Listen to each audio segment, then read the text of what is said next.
स्वतःला अंकशास्त्रज्ञ म्हणवून घेत भोंदूगिरी करणाऱ्या कॅप्टन अशोक खरात याला महिलांवरील लैंगिक अत्याचार, ब्लॅकमेलिंग आणि फसवणूक या गंभीर आरोपाखाली अटक करण्यात आली आहे. हा भोंदू बाबा सध्या पोलीस कोठडीत आहेत. पोलिसांना त्याच्याकडून तब्बल 58 आक्षेपार्ह व्हिडिओ सापडल्यानं या प्रकरणाचं गांभीर्य अधिकच वाढलंय. मात्र मिळालेल्या माहितीनुसार हा 58 व्हिडिओंचा आकडा 100 पार गेल्याचं समजतंय. हळूहळू या प्रकरणाचे धागेदोरे आणि अशोक खरात याचे राजकीय नेत्यांशी असलेले लागेबांधे समोर येत आहेत. त्याचे अनेक राजकीय नेत्यांसोबतचे फोटोही सध्या व्हायरल होत आहेत. त्यामुळे या प्रकरणाला मिळालेलं राजकीय वळण अधिकच गडद होताना दिसते. अशोक खरातच्या भोंदूगिरीला राजकीय आश्रय मिळत होता का? भोंदूगिरीच्या नावावर त्याने किती संपत्ती जमवली? खरातचे हे काळे कृत्य कसं समोर आलं? आणि या प्रकरणात आतापर्यंतचे अपडेट्स काय आहेत याबद्दल जाणून घेऊया आजच्या व्हिडिओतून. नमस्कार, मी अवंती भोयर आणि कॅमेऱ्यावर आहे सेजल जाधव. एका महिलेनं दिलेल्या तक्रारीनंतर नाशिक येथील तथाकथित अंकशास्त्रज्ञ कॅप्टन अशोक खरात याला महिलांवर अत्याचाराच्या गुन्ह्यात पोलिसांनी अटक केली आहे. न्यायालयानं त्याला 24 मार्च पर्यंत पोलीस कोठडी सुनावली. आता अशोक खरातचा हा कारनामा बाहेर कसा आला त्याबद्दल थोडक्यात समजून घेऊया. माध्यमांमधील काही वृत्तांनुसार स्वयंघोषित कॅप्टन अशोक खरातने नाशिकच्या कॅनडा कॉर्नर येथील ओजस प्रॉपर्टीज या कार्यालयात अनेक महिलांवर केलेल्या अत्याचाराचे व्हिडिओ सीसीटीव्हीच्या रूपाने जतन केले होते. खरातचा विश्वासू ऑफिस बॉय नीरज जाधव यांनी डिसेंबर 2025 मध्ये खरातच्या नकळत 58 महिलांवरील अत्याचाराचे फुटेज चोरले. त्यानंतर त्याच्या मनात पैशांची हाव निर्माण झाली आणि त्याने खरातला ब्लॅकमेल करण्यास सुरुवात केली. या व्हिडिओच्या माध्यमातून नीरज आणि त्याच्या साथीदारांनी अशोक खरातकडे 5 कोटी रुपये मागितले, परंतु खरातने त्याला दाद दिली नाही. त्यामुळे नीरजने पीडित महिलांना घेरलं आणि शिर्डीतील एका 24 वर्षीय विवाहितेचे मॉर्फ फोटो आणि काही व्हिडिओ तिलाच व्हॉट्सअप करून पाठवून दिले आणि तिला धमकीही दिली. याबाबत तिने खरातला सांगितलं असता त्याने स्वतःच्या बचावासाठी तिला पोलिसात जाण्यास सांगितलं.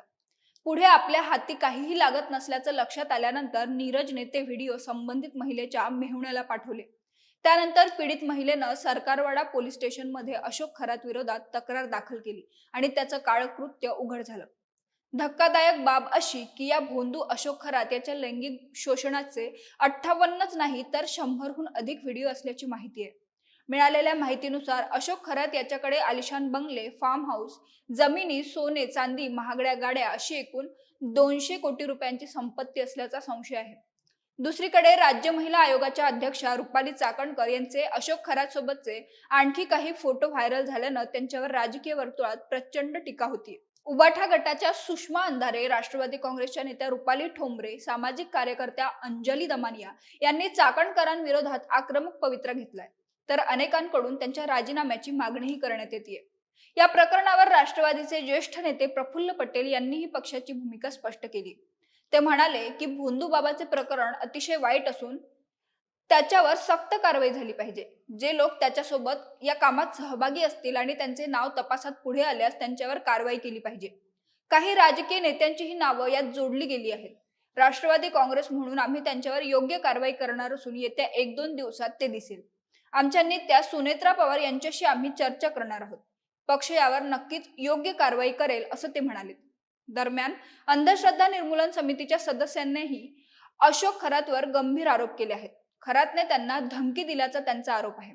या संपूर्ण प्रकरणाच्या तपासासाठी महिला आयपीएस अधिकारी तेजस्विनी सातपुते यांच्या नेतृत्वाखाली एसआयटी पथक स्थापन करण्यात आलं असून अंधश्रद्धा निर्मूलन समितीच्या सदस्यांनी त्यांची भेट घेतली आहे. मात्र रुपाली चाकणकर यांनी या संपूर्ण प्रकरणावर 2 दिवसांपूर्वी केवळ एक ट्विट करत स्पष्टीकरण दिलं. त्यानंतर त्या माध्यमांसमोरही आल्या नाहीत किंवा या संदर्भात एक शब्दही बोलल्या नाहीत. त्यांच्या या भूमिकेमुळे त्यांच्यावर विरोधक सध्या तुटून पडल्याचं दिसतंय. त्यामुळे आता पक्ष त्यांच्यावर काही कारवाई करतो का याकडे सर्वांचंच लक्ष लागले. शिवाय अशोक खरात याच्या सखोल चौकशीनंतर या संपूर्ण प्रकरणाचे आणखी काही धागेदोरे आणि धक्कादायक बाबी पुढे येण्याची शक्यताही वर्तवण्यात येते. तुम्हाला या सगळ्याबद्दल काय वाटतं ते कमेंट करून आम्हाला नक्की कळवा आणि महाएमटीबीच्या YouTube चॅनलला सबस्क्राईब करा. धन्यवाद.